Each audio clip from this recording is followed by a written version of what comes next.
premissa do trabalho criativo é: se já existe, eu não quero. Não me interessa o que existe, só me interessa o que pode ser. Ou seja, é longe do olhar de gestão.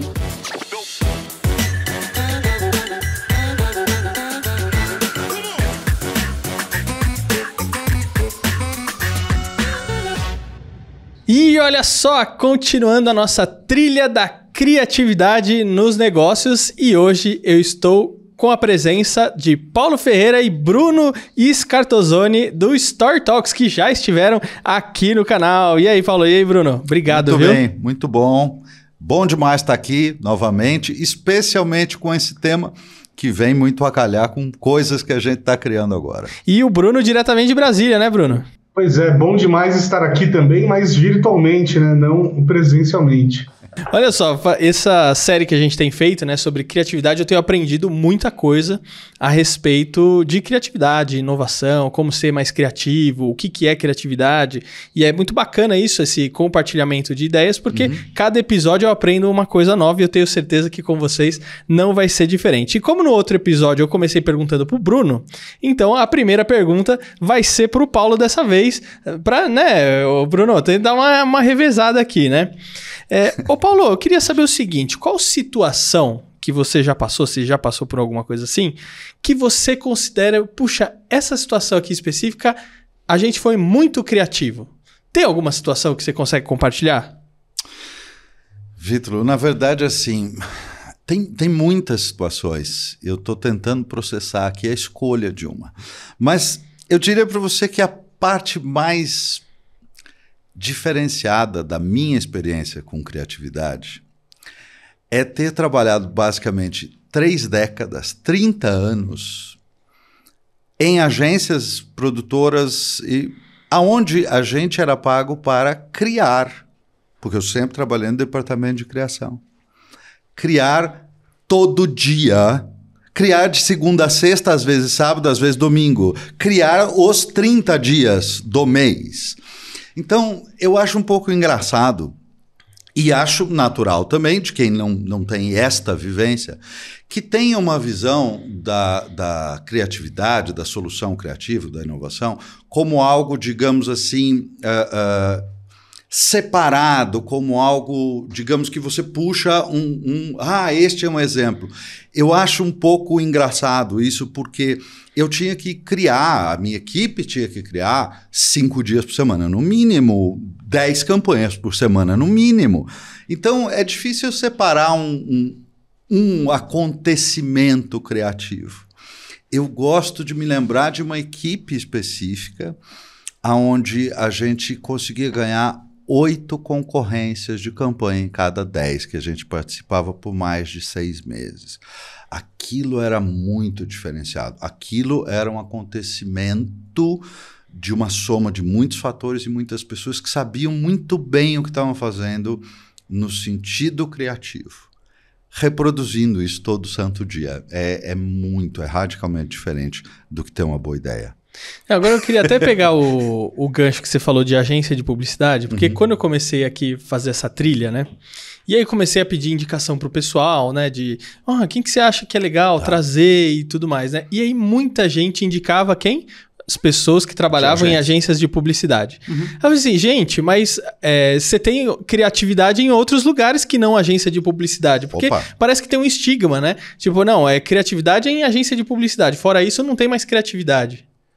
Tem muita criatividade. E eu diria para você que hoje em dia tem criatividade mais ousada, muitas vezes, em outras áreas do trabalho. As startups têm uma coisa que empurra para o limite isso, né? Não apenas a criação de conceitos, mas a criação de produtos, de aplicativos, de inovações de mercado, que são um desafio um pouco diferente do que criar comunicação e mensagem.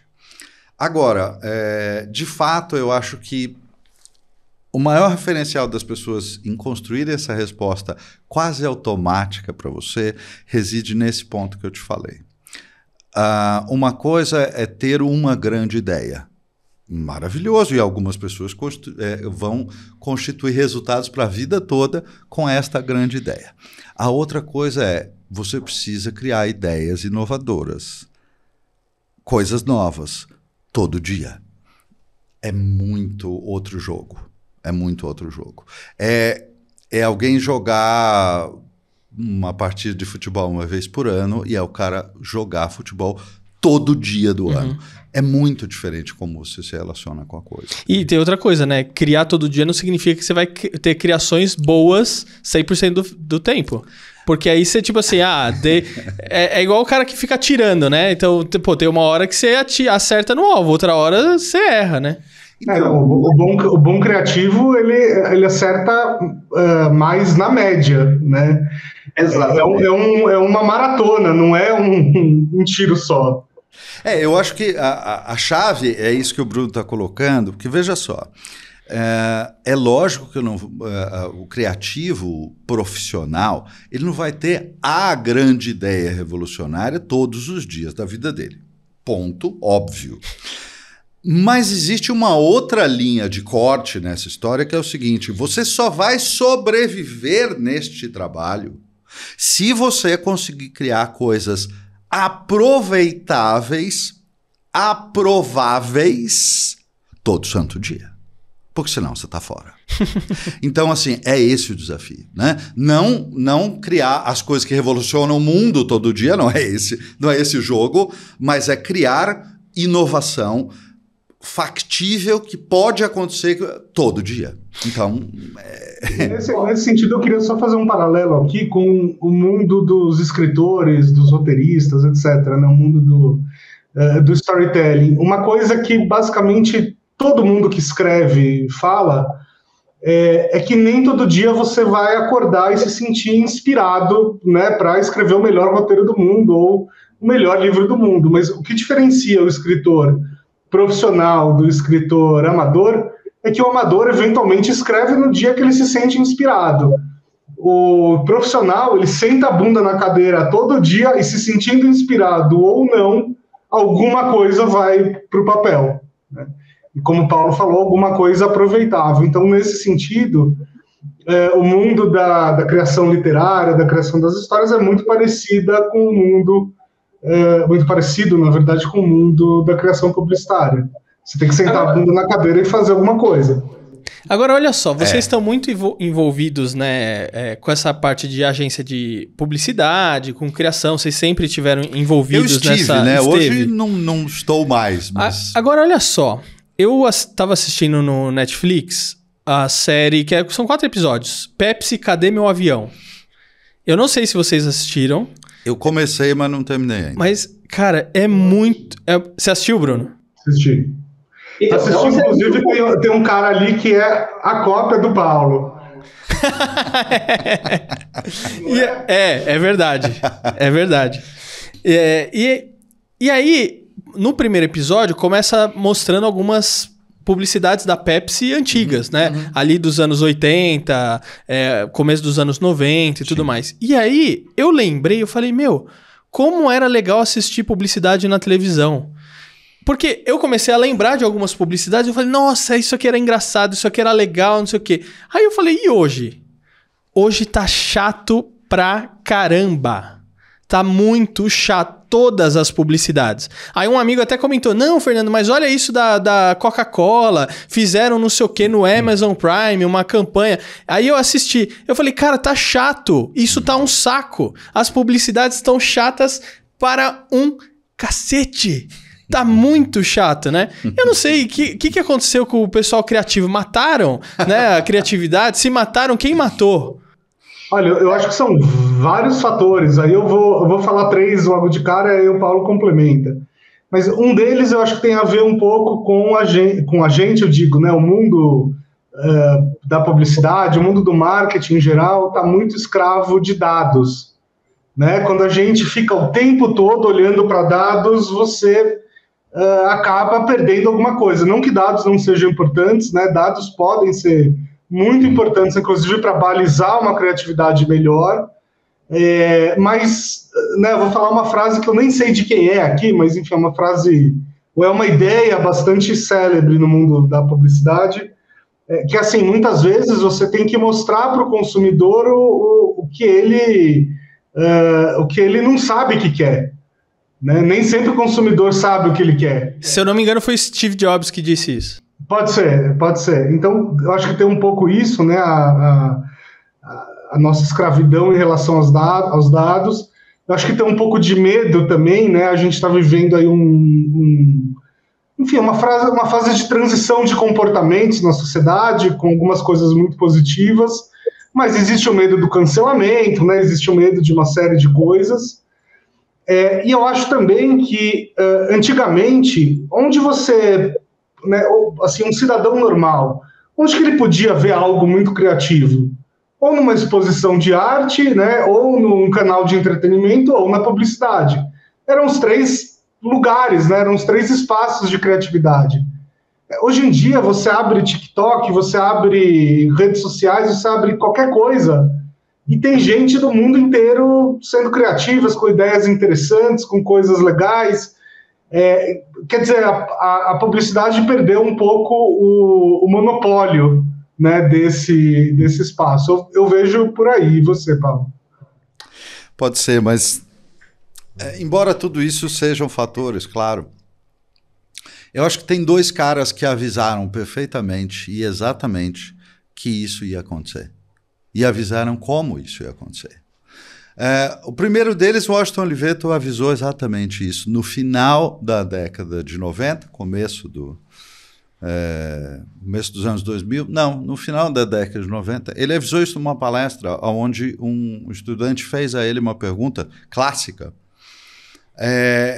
Qual o conselho que ele daria para alguém que quisesse começar na publicidade naquele momento, que era o final dos anos 90. E o conselho dele foi: não comece. Essa atividade acabou. Esse foi o conselho do Washington Oliveto, que viveu, ele sim, os anos dourados da publicidade no Brasil. Né? E aí ele deu essa resposta altamente impactante e elaborou depois exatamente com essa ideia. Olha, havia, na minha época, um espaço de liberdade criativa em termos de trabalho que não existe mais. A vontade de controlar absolutamente tudo, medir todos os minutos, medir todos os resultados, tornar tudo absolutamente maximizado e previsível vai matar o trabalho criativo nesse país completamente.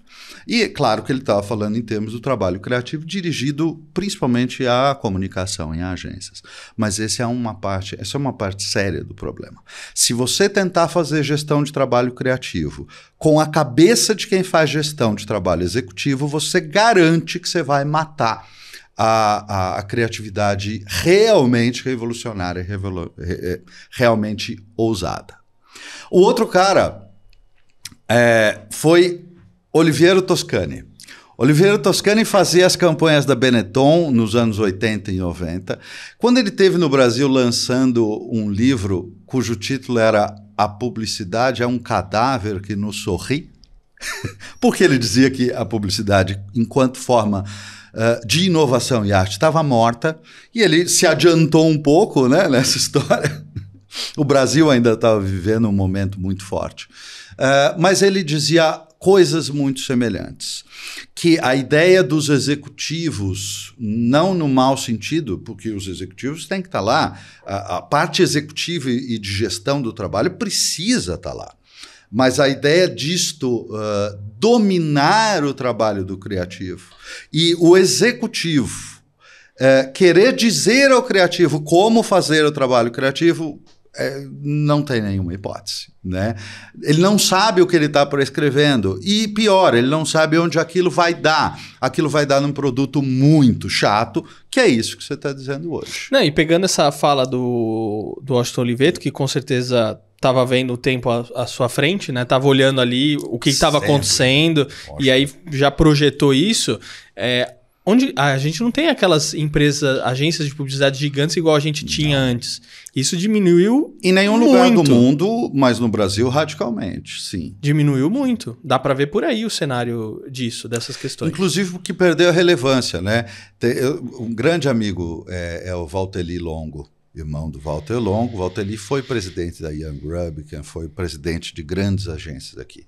E o Valtteri diz que ele ficou um pouco chocado quando ele, mais para o final da carreira dele, ele viu que eles não estavam mais conversando com os presidentes das companhias. Né? E ele diz, quando eu vejo que nós não estamos mais conversando com os presidentes das companhias, eu vejo que o espaço da agência efetivamente vai muito mal. Porque eles conversavam com os fundadores, quando era o caso, ou com presidentes, CEOs das companhias. E isso foi descendo, e não é falar mal das pessoas que estão ocupando os outros cargos, mas com um pensamento muito menos livre. E aí você não se envolve, sem não uma tem capacidade, inclusive até no sentido legal da história, de assumir risco. O presidente ou o fundador pode assumir o risco que o gerente, por melhor que seja, não pode. Então... Né? Isso vai refletir no produto final criativo, não tem como não refletir. Agora é o seguinte, nós podemos dividir essa parte de processos em dois processos? A gente pode dividir em processo criativo e processo executivo? Isso é fundamental. Isso é absolutamente fundamental, Vitor, pelo seguinte... Não tem nada errado com o trabalho executivo, mas a questão essencial é que o trabalho executivo ele é feito... tendo em mente metas, números, controles e gestão. Está tudo certo com isso, isso tem o seu lugar no mundo do trabalho. E, aliás, o trabalho criativo, se ele não tiver esse lado de gestão competente junto, ele não produz resultado, o que é um problema muito sério.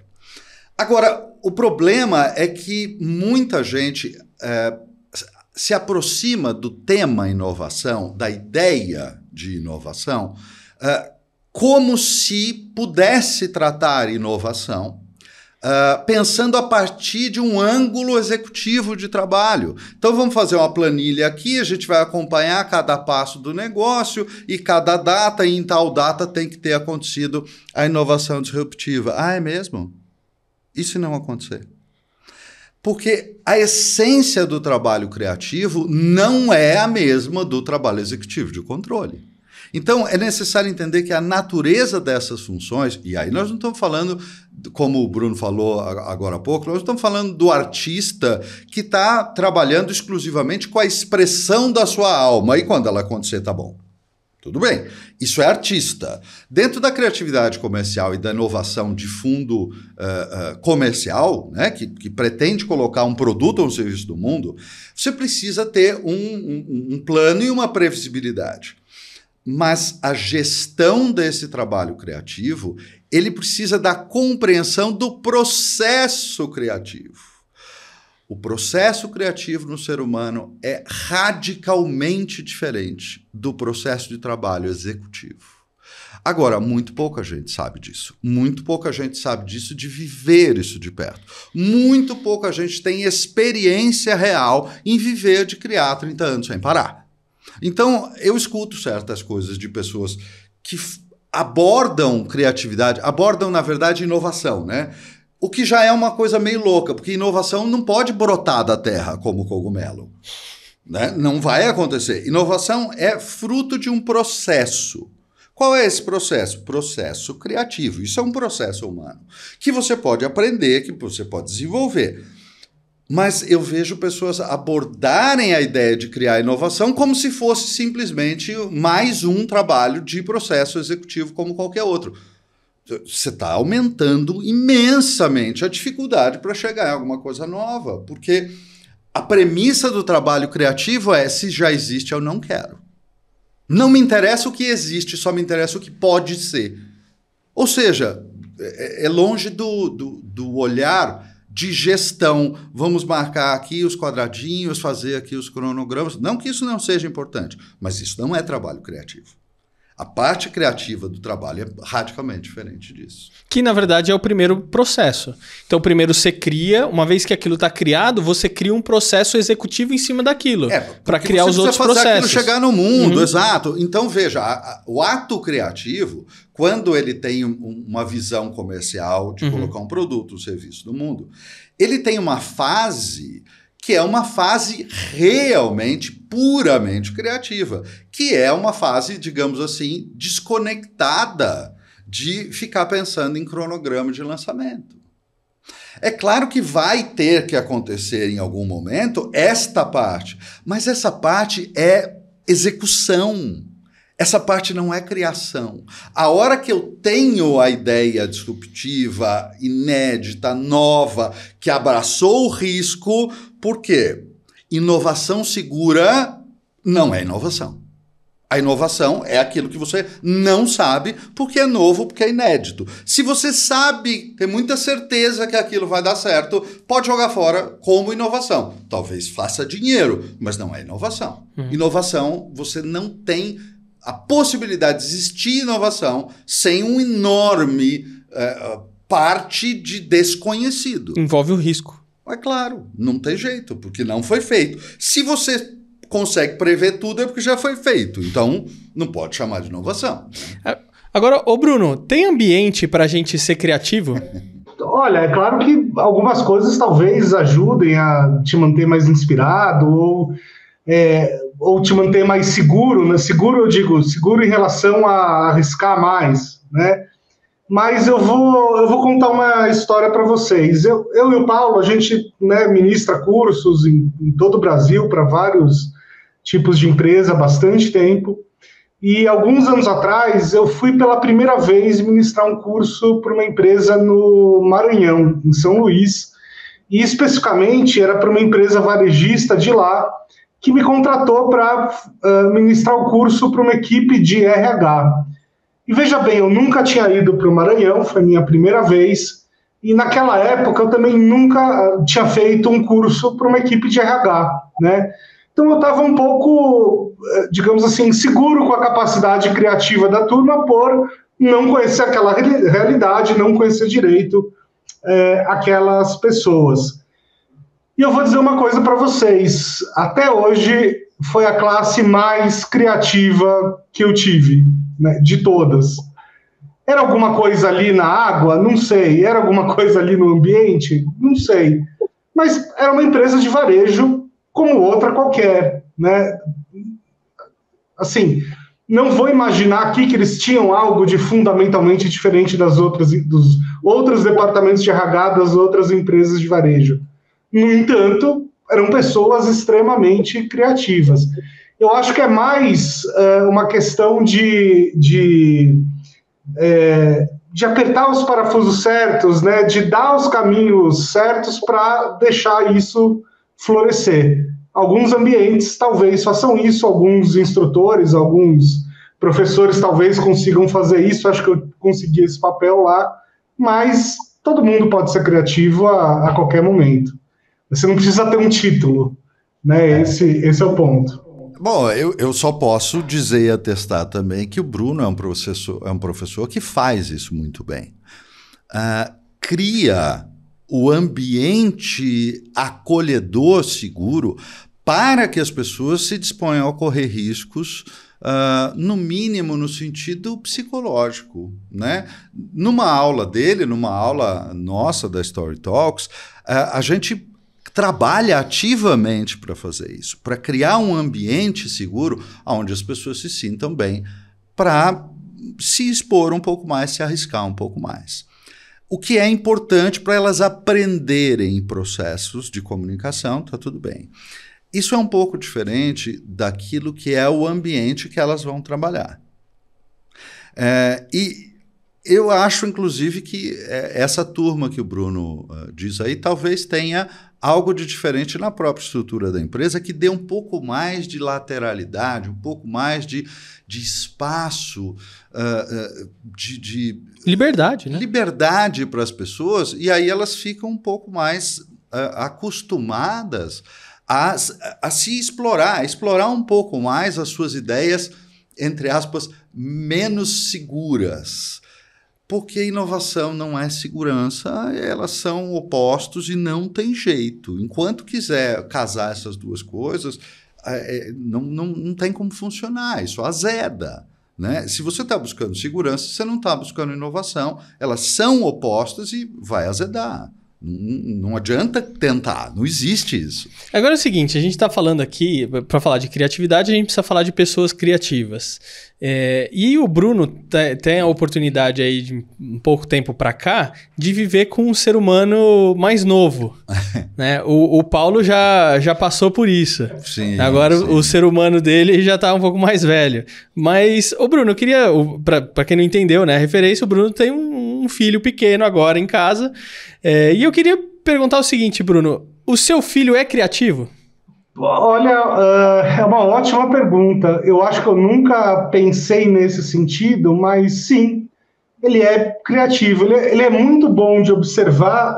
Quer dizer, aqui, gente, todo pai é óbvio que vai, né, enxergar coisas banais dos seus filhos como se fossem coisas supernaturais, né? Mas assim, eu fico chocado em como ele é bom de imitar coisas que a gente faz, né, e colocar alguma coisa que é dele ali, né, que ninguém contou para ele que deveria ser assim. Então, nesse sentido, sim, né, ele olha os nossos comportamentos, ele imita e ele inova alguma coisa ali.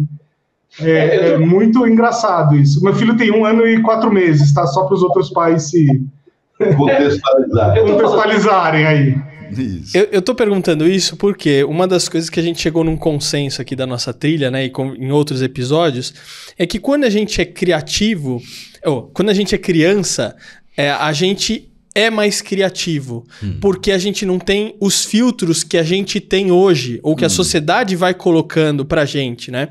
E aí é interessante, quando a gente pensa em ser criativo, eu não sei se vocês já ouviram isso, mas às vezes tem gente que fala assim, Fernando, eu não sou criativo igual você, como eu queria ser criativo igual você, ou, eu não sou criativo igual fulano, como eu queria ser criativo igual ele, né? O que a gente fala para uma pessoa que fala isso, que não se entende como uma pessoa criativa? Porque eu acho que faz parte da essência do ser humano ser criativo, porque a gente sempre está criando coisas novas, até mesmo para encontrar soluções, né? Total. Por um lado, você está correto quando você diz que está na essência do ser humano ser criativo. Sim, a gente vem com isso. Agora, a gente preserva isso? Muita gente não. Por quê? E aí eu vou refazer a sua frase. Você diz assim, coisas que a sociedade coloca, né, pra gente. Essa foi a sua frase. Não, eu vou refazer a frase. Coisas que você aceita que a sociedade coloque em você. O primeiro ponto para se manter criativo é ser rebelde. Eu não quero saber o que você acha. Se você não tiver isso dentro de você, não dá. Então você precisa recuperar isso em você. Recuperar o não estou me importando com o que você pensa. Pelo menos no rascunho, pelo menos no início do processo. Isso não quer dizer que você vai desenvolver até o final um produto que não presta, porque isso é burrice, não é criação. Agora, o começo do processo, você não pode estar se importando com o que o outro pensa. Você não pode estar freando imediatamente porque o outro torce o nariz. Você não pode, em outras palavras, ter uma necessidade de aceitação 100%. Aliás, quem é que disse que você devia ser 100% aceito? De onde veio essa ideia maluca? Ninguém é amado e aceito 100% do tempo. Isso é delírio. Então você tem que enfrentar de cara dura e dizer assim, você não gostou? Mas eu quero continuar desenvolvendo. É parte do jogo. Agora, o bom é que dá para aprender a fazer isso. Não dá para aprender a fazer isso se não quiser se mover nem 1 centímetro fora da zona de conforto. Mas dá para aprender a fazer isso de uma maneira sistemática, legal e que dá para encaixar dentro do mercado de trabalho, né, Vitor? Porque senão não resolve, né? E foi legal você puxar essa questão de que dá para aprender, muito, porque claro. A Story Talks está lançando um curso que é inovação e processo criativo, certo? Exatamente. Como é que é esse curso? Fala um pouquinho. Esse curso vai expandir nessas ideias que eu estou compartilhando com você, principalmente ensinando para as pessoas processo criativo. Veja, processo criativo é algo muito estudado, é algo que tem muito... A gente tem aí muitos anos, mais de 100 anos, de registro, de estudo. Nos últimos 50 anos tem muito dado sobre o que funciona, como é que o trabalho criativo flui e como é que ele bloqueia. Tem estudo sobre isso tudo. Mas o essencial é que, como isso não é uma atividade, digamos, pelo menos até esse ponto, uma atividade que era do interesse muito geral da sociedade, esses estudos são relativamente pouco conhecidos, comparados a outros estudos científicos que, enfim, né, medicamentos que beneficiam a humanidade toda, todo mundo quer saber. Processo de criatividade, como é que funciona? Não sei, nem todo mundo quis saber. Eu acho que agora tem muito mais gente querendo saber. Então existe um fundo claro, estruturado de dados e de formas, não fórmulas, mas formas, as quais você pode estimular o trabalho criativo, o processo criativo, em qualquer lugar. Isso não quer dizer transformar qualquer um em Leonardo da Vinci, não é essa a brincadeira. Porque existe um lugar de diferenciação, de talento, de repertório que pertence a cada um. Mas você entender como é que a sua cabeça funciona. Se você quer produzir trabalho criativo ao invés de apenas trabalho executivo, você precisa entender, porque o cara foi lá e ele estudou 5, 6, 10 anos de administração, de engenharia, de uma série de coisas lá que ele estudou, e ele faz um trabalho executivo impecável. Só que ele não cria nada, e ele acha que ele não cria nada porque ele não nasceu com o dom. Cara, não é só dom. Algumas pessoas têm um dom diferenciado, mas você acha que milhões e milhões que vivem disso todo dia, no mundo inteiro, todas essas pessoas têm o dom? Não é dom. Você tem um processo de estimular a sua criatividade. Mas esse processo, em muitos sentidos, ele vai contra a corrente dominante do pensamento de comando e controle, do pensamento executivo, do pensamento de planilha, do pensamento tradicional de qual é a data e a previsibilidade. Claro que você tem previsibilidade no trabalho criativo, mas ela não é medida em minutinhos como as colunas do trabalho executivo. Então, é radicalmente diferente como faz, e é isso que a gente vai ensinar. Como faz? O processo criativo, porque inovação não existe isolada como cogumelo brotando da terra. Inovação é fruto de um processo criativo. É isso que nós vamos ensinar. Que legal! Para qualquer coisa que você queira fazer na vida. Fantástico. Onde você vai aplicar isso, tanto faz. Fantástico. Então, olha só, pessoal. Eu tô deixando aqui na descrição do podcast, desse episódio, o link que vai te direcionar para o curso Inovação e Processo Criativo do Story Talks. E tem um cupom de desconto, né? Tem um cupom de desconto. Olha só, fácil, hein? Vitolo. V-I-T-O-L-O. Vitolo. Não é Vitolo, hein, gente? Já falei isso aqui várias vezes. Vitolo. V-I-T-O-L-O. No cupom de desconto não precisa colocar o acento. Só para que fique claro. V-I-T-O-L-O. Então vai ter um desconto ali para você participar dessa turma. E eu tô mega ansioso para participar disso. Que vai com certeza, com certeza vai ser fantástico, igual outros cursos que eu já tive a oportunidade de participar, que realmente foram assim extremamente significativos para minha carreira profissional. Que bom, fico muito feliz. Pra gente fechar o nosso bate-papo, qual a pior coisa que existe para criatividade? Falta de liberdade. De qualquer espécie. Falta de liberdade de tempo, falta de liberdade de respiração, falta de liberdade de espaço. Qualquer falta de liberdade destrói criatividade. Isso não quer dizer falta de parâmetro, tá? Parâmetro sempre tem. Mas a liberdade individual, se ela não for preservada, morre a criatividade, não tem jeito. E aí eu vou complementar uma coisa, então, com o que o Paulo está falando, né? Criatividade não é sinônimo de redação livre, né? Lembra no colégio? Quando o professor falava, gente, redação livre. Veja bem, tem gente que trabalha muito bem, inclusive, com parâmetros, com limites.